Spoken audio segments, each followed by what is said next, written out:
Hey mga guys, for today's video po is i-share ko lang po sa inyo ang aking status sa aking profile. Kasi dati po is nagda-doubt po ako na baka hindi ako mamonetize sa in-stream ads. Kasi nga aking status ay may issue.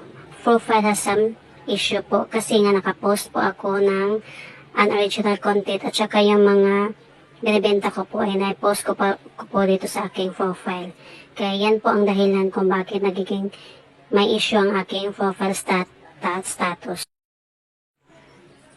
Kaya sa mga katulad nito na may issue ang kanilang profile status is wag lang po kayong mag-stop o mapanghinaan ng loob sa pag-post at pag-like.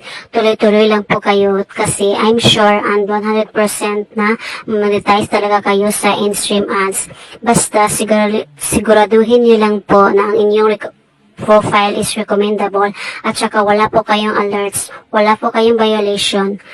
Mamonetize po talaga tayo dito sa in-stream ads.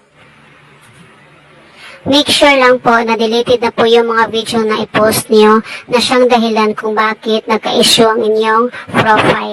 Talaga mamonetize po talaga tayo sa in-stream ads. Ito po ang aking mga monetization tools kahit na may issue po ang aking profile.